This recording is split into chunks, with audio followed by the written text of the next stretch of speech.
세상의 모든 일에 마음을 쓰면 자신을 잃는다. 강진 유배지의 한 선비가 있었다. 그는 매일 분노했다. 조정의 소식을 들으면 분노하고, 다른 유배자들의 소문을 들으면 분노하고, 마을 사람들의 말 한마디에도 분노했다. 그는 세상 모든 일에 반응했다. 어느 날 그가 정약용을 찾아왔다. 어찌 그리 평온하십니까? 이 불의한 세상을 보고도 화가 나지 않습니까? 정약용은 마당의 소나무를 가리켰다. 저 소나무를 보라. 태풍이 불어도, 눈이 쌓여도, 새가 둥지를 틀어도 소나무는 그저 서 있을 뿐이다. 모든 것에 흔들리지 않는다. 그래서 100년을 산다. 선비가 물었다. 그럼 아무것도 신경 쓰지 말라는 말씀입니까? 정약용이 답했다. 아니다. 뿌리는 깊이 내리고 가지는 하늘을 향한다. 다만 쓸데없는 바람에 흔들리지 않을 뿐이다. 그로부터 한 달 후 그 선비는 병으로 쓰러졌다. 분노와 걱정으로 몸이 상한 것이다. 반면 정약용은 18년 동안 건강하게 살며 500여 권의 책을 남겼다. 세상 모든 일에 관심을 두는 자는 정작 중요한 일을 놓친다. 오늘 그대에게 묻는다. 그대는 얼마나 많은 쓸데없는 일에 마음을 쓰고 있는가? 타인의 평가, 남의 성공, 세상의 소문, 바꿀 수 없는 과거. 이 모든 것이 그대의 에너지를 빼앗고 있지는 않은가? 무관심이 최고의 처세술인 이유를 다산의 지혜로 배워보자. 첫 번째 이유, 에너지를 지킬 수 있다. 모든 것에 마음 쓰는 자는 정작 자신에게 쓸 마음이 없다. 유배지에서 정약용은 조정의 소식을 일부러 듣지 않았다. 누가 승진했는지, 누가 실각했는지, 누가 누구를 모함했는지, 이런 소식은 아무 의미가 없었다. 알아봤자 바꿀 수 없고, 알면 알수록 화만 났다. 대신 그는 자신의 일에 집중했다. 책을 읽고, 글을 쓰고, 제자를 가르쳤다. 타인의 일에 쓸 에너지를 자신의 성장에 썼다. 어느 날 한 제자가 물었다. 선생님, 저 사람이 선생님에 대해 나쁜 말을 하고 다닙니다. 어찌하시겠습니까? 정약용이 답했다. 개가 짖는다고 달이 신경 쓰는가? 달은 그저 제 길을 갈 뿐이다. 타인의 입에 관심을 두는 순간 그대는 그들의 노예가 된다. 생각해보라. 그대가 남의 말, 남의 시선, 남의 평가에 얼마나 많은 에너지를 쓰는지. 그 에너지를 그대 자신에게 쓴다면 그대는 얼마나 더 성장할 수 있겠는가? 두 번째 이유, 분노에서 자유로워진다. 분노는 자신을 태우는 불이다. 유배지 근처에 한 관리가 있었다. 그는 부패했다. 백성을 착취하고 뇌물을 받고 권력을 남용했다. 많은 사람들이 분노했다. 정약용의 제자들도 분노했다. 선생님, 저 사람을 보십시오. 어찌 저런 자가 관리 노릇을 합니까? 탄핵해야 합니다. 정약용은 고개를 저었다.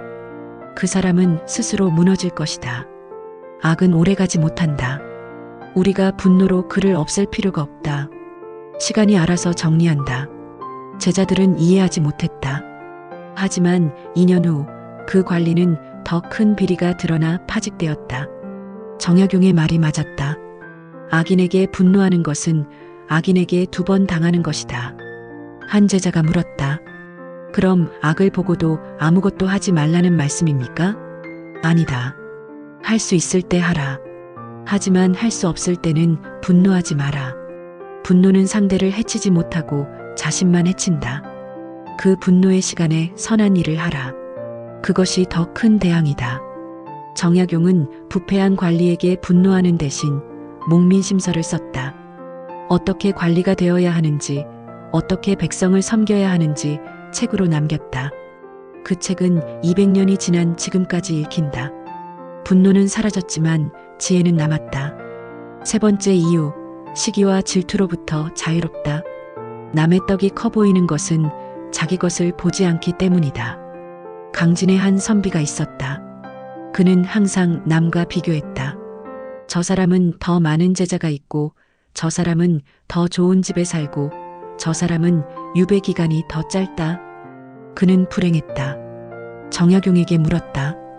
당신은 부럽지 않습니까? 저 사람은 곧 풀려난다는데 당신은 언제 풀려날지도 모릅니다. 정약용이 답했다.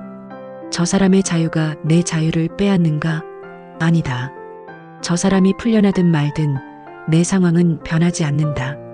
그렇다면 왜 그것에 마음을 써야 하는가? 남과 비교하는 순간 그대의 행복은 남의 손에 달린다. 그는 자신의 일에만 집중했다. 오늘 몇 페이지를 읽었는가? 무엇을 깨달았는가? 어떻게 더 나은 사람이 될 것인가? 남의 성공은 그의 관심사가 아니었다. 어느 날 한 제자가 신이 나서 말했다. 선생님, 저 고을의 유배자가 큰 실수를 했다고 합니다. 이제 그는 더 오래 갇혀 있을 것입니다. 정약용이 엄하게 꾸짖었다. 남의 불행을 기뻐하는가? 그것이야말로 그대 마음이 얼마나 가난한지 보여준다. 남의 불행에 기뻐할 시간에 책 한 페이지라도 더 읽어라. 무관심은 냉정함이 아니다. 무관심은 자신에게 집중하는 것이다. 남의 성공에 시기하지 않고 남의 실패에 기뻐하지 않는 것. 그것이 진정한 무관심이다. 네 번째 이유, 평온함을 유지할 수 있다. 흔들리지 않는 마음이 최고의 성공이다. 유배 18년 동안 수많은 일이 있었다. 좋은 소식도 나쁜 소식도 희망도 절망도 있었다. 하지만 정약용의 일상은 변하지 않았다. 새벽 3시에 일어나고 4시에 글을 쓰고 6시에 명상하고 8시에 제자를 가르쳤다. 이 루틴은 18년 동안 한 번도 깨지지 않았다. 좋은 일이 있어도 나쁜 일이 있어도 그는 자신의 리듬을 지켰다. 한 제자가 놀라서 물었다. 선생님, 오늘 아주 좋은 소식을 들으셨는데 어찌 그리 평온하십니까? 좋은 소식이 나를 들뜨게 하면 나쁜 소식도 나를 절망하게 한다. 나는 소식에 흔들리지 않는다. 나는 내 길을 갈 뿐이다. 세상의 변화에 흔들리지 않는 자만이 자기 길을 완주한다. 생각해보라. 그대는 얼마나 자주 흔들리는가? 좋은 일이 있으면 들뜨고 나쁜 일이 있으면 절망한다. SNS를 보고 기분이 오르락 내리락한다. 남의 말 한마디에 하루가 망가진다. 이것이 그대를 지치게 만든다. 감정의 롤러코스터는 에너지를 극도로 소모한다. 무관심은 이 롤러코스터에서 내리는 것이다. 평온함을 선택하는 것이다. 다섯 번째 이유, 진짜 중요한 것에 집중할 수 있다. 쓸데없는 것을 버려야 소중한 것을 담을 수 있다. 어느 날 정약용이 제자들에게 물었다. 항아리에 큰 돌, 작은 돌, 모래, 물을 모두 담으려면 어떻게 해야 하는가? 제자들이 이것저것 시도했지만 모두 넘쳤다. 정약용이 보여줬다. 먼저 큰 돌을 넣고 그 다음 작은 돌, 그 다음 모래, 마지막에 물을 부었다. 모두 들어갔다. 삶도 마찬가지다. 먼저 중요한 것을 담아라. 작은 것, 쓸데없는 것을 먼저 담으면 정작 중요한 것을 담을 공간이 없다. 모든 것에 관심을 두는 자는 정작 중요한 것을 놓친다. 그대에게 묻는다. 그대의 항아리에는 지금 무엇이 담겨 있는가? 쓸데없는 걱정, 타인에 대한 관심, 바꿀 수 없는 일에 대한 분노. 이런 것들이 그대의 항아리를 가득 채우고 있지는 않은가? 큰 돌이 무엇인지 정하라. 가족, 건강, 성장, 의미 있는 일. 이것이 그대의 큰 돌이다. 나머지는 무관심해도 된다. 아니, 무관심해야 한다.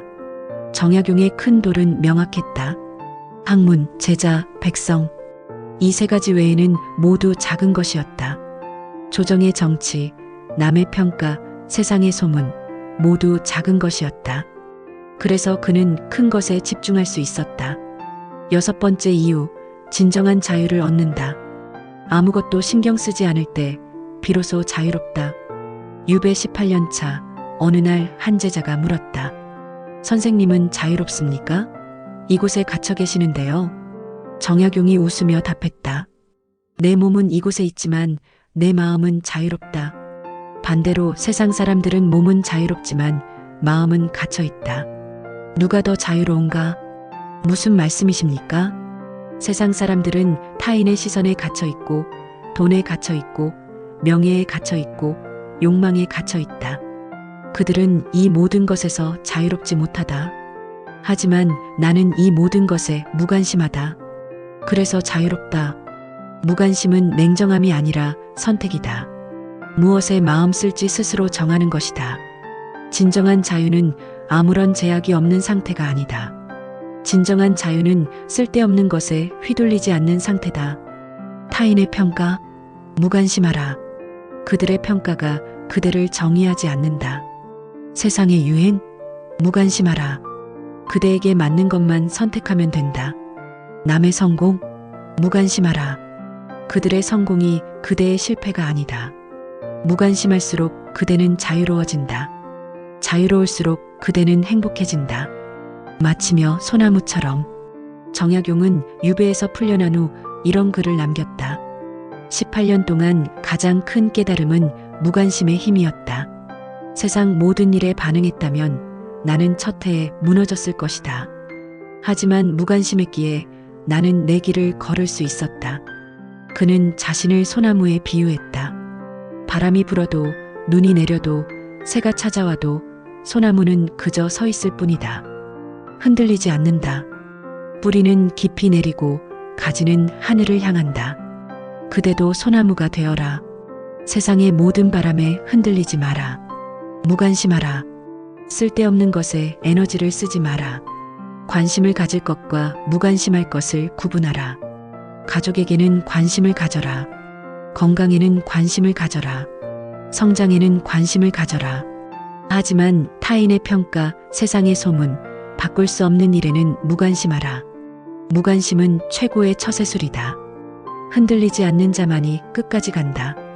오늘부터 연습하라. 쓸데없는 것 하나를 버려라. 신경 쓰지 마라. 그 에너지를 그대 자신에게 써라. 소나무처럼 서라. 세상이 어떻게 변하든 그대는 그대의 자리에서 뿌리를 내리고 하늘을 향하라.